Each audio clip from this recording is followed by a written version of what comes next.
So hey guys, welcome once again to my channel. It's conceptual. तो आज हम बात करेंगे anti mania and mood stabilising drug की। तो बेसिकली मेनिया का मतलब होता क्या है, ठीक है।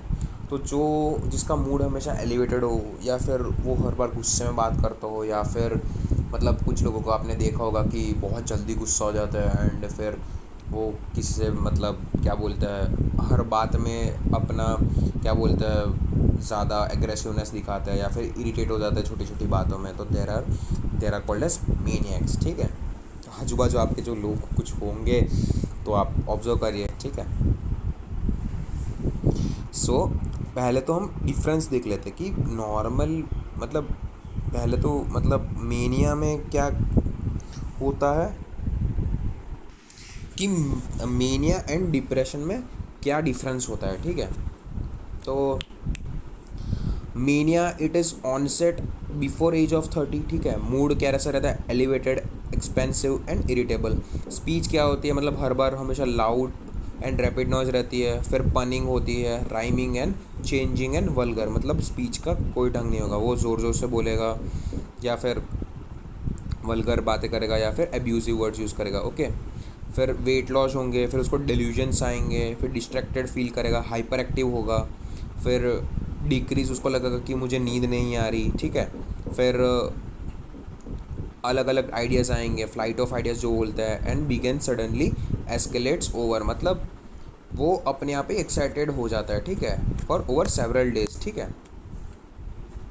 एंड डिप्रेसिव में क्या होता है, प्रीवियस में एक एपिसोड्स आ चुके होते हैं। मूड कौन सा, डिस्फोरिक, डिप्रेसिव एंड डिस्पेयरिंग, मतलब एकदम मूड डाउन हो जाता है। And decrease interest in pleasure, negative views, हर बात को नेगेटिव व्यू में लेगा।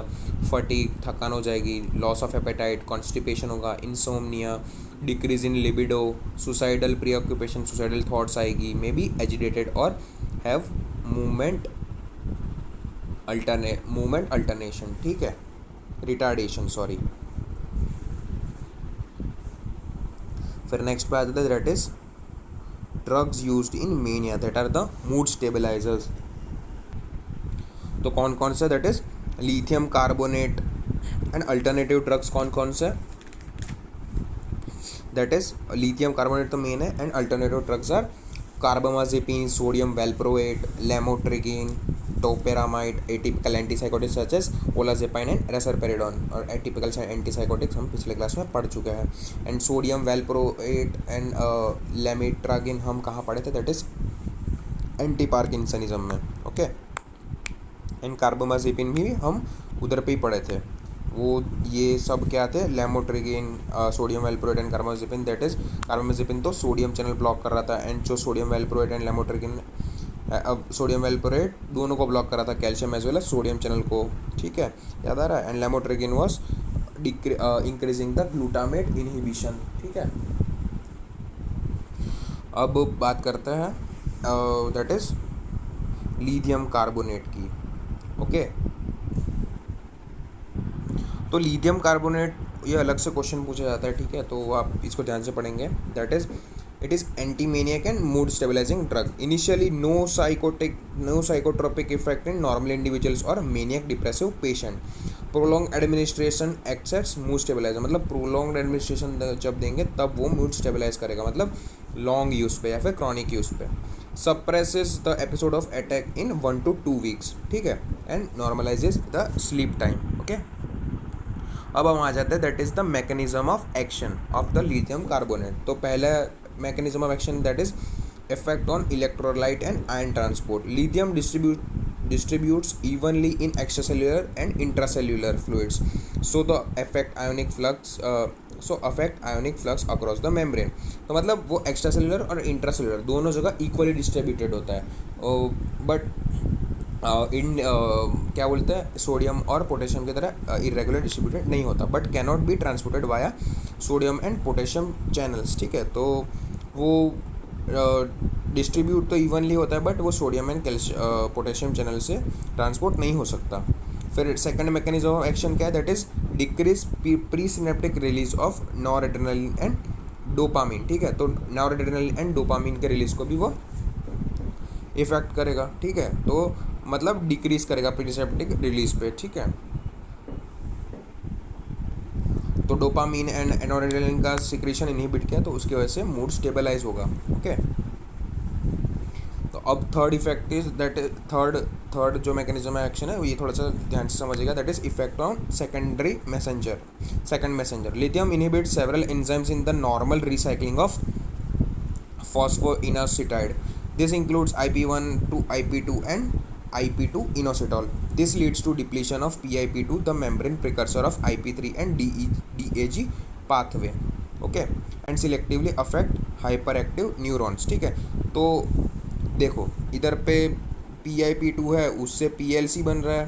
ठीक है, वो रिसेप्टर के साथ बाइंड करके DAG बना रहा था, एंड फिर DAG एंड IP3 जब बन जाएंगे they will show their effects. ठीक है, एंड अब IP3 IP2 में जा रहा है एंड IP2 IP1 में जा रहा है, and IP1 is again converting to inositol, P1 से PIP PI2 and DAG and IP3 बनते जा रहे हैं धीरे धीरे। ठीक है, तो लिथियम क्या करेगा, इन IP2 से IP1 के कन्वर्जेशन को रोक देगा। ठीक है, and also it will block the IP1 to inositol pathway. तो दो जगह ब्लॉक कर दिया तो जो साइकिल थी वो रुक जाएगी, और IP3 और DAG जो 6 प्रिकर्सर्स उनको वो इफेक्ट करना बंद कर देगी। तो इट विल शो द बोल सकते हैं स्टेबलाइजिंग इफेक्ट। ओके, अब अदर इफेक्ट्स की बात कर लेते हैं। तो अदर इफेक्ट्स में क्या है, it inhibits the ADH on distal tubule of kidney and cause diabetes insipidus like state. तो ये हमको याद रखना है कि diabetes insipidus like state cause करेगा and inhibits the action of antidiuretic hormone, inhibits release of thyroid hormones. ठीक है, तो इसका एक साइड इफेक्ट हो गया, and increase leucocyte count. Okay, अब फार्माकोकाइनेटिक्स क्या है। ठीक है, तो फार्माकोकाइनेटिक्स तो ज़्यादा पूछी नहीं जाती, बट आप याद रख लेंगे, that is well absorbed but orally but slowly, not metabolised and not protein bound, attains uniform distribution in total body water, CSF concentration half of plasma concentration, apparent volume of distribution that is 0.8 liter per kg at steady state, steady plasma concentration 5 से 7 दिन में आ जाता है। Margin safety in is narrow, TDM मतलब total daily maintenance is required. ठीक है, doses maintain करना पड़ता है। 0.5 ये हमको याद रखेंगे, that is 0.5 to 0.8 milliequivalent per litre for maintenance therapy, and 0.8 to 1.1 नहीं, इधर पे करेक्ट करेंगे 1.5 for acute mania. Dose should be divided over a day, exceeded in sweat, saliva and breast milk. ठीक है, तो हमको ये एक बात याद रखनी है कि जब लिथियम कार्बोनेट हम देख रहे हैं कि ब्रेस्ट मिल्क के साथ निकल रहा है बाहर। ओके, तो ब्रेस्ट मिल्क के साथ बाहर निकल रहा है, तो उसकी वजह से ये है कि जो ब्रेस्ट मिल्क वो फिर बेबी को जाएगा तो इट विल कॉज द मतलब जो बेबी में वो हार्मफुल प्रोड्यूस करेंगे। तो हमको ध्यान देना है कि जो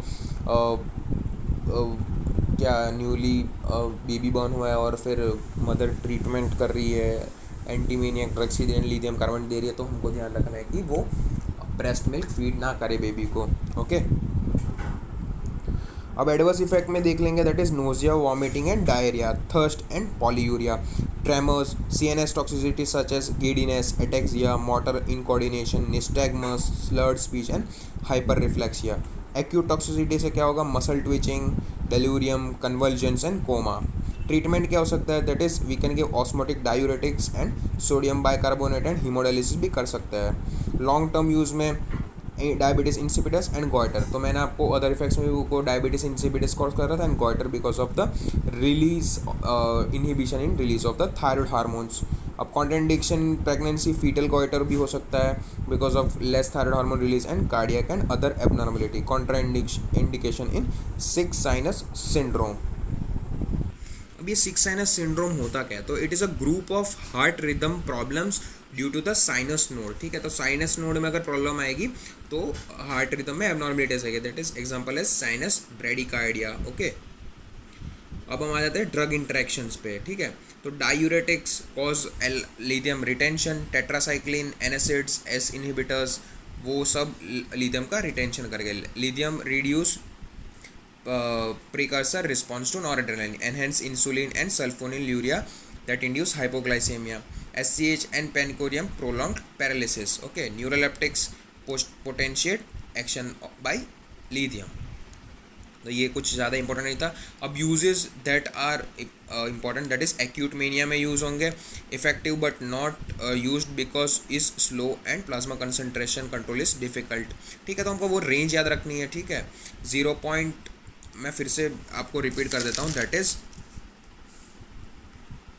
0.5 to 0.8 milliequivalent per litre for maintenance therapy and 0.8 to 1.5 milliequivalent for acute mania. Okay, और ज़्यादा हुआ 1.5 मिली इक्विवेलेंट तो इट विल कॉज टॉक्सिसिटी. ठीक है, एडवर्स इफेक्ट शो करेगा.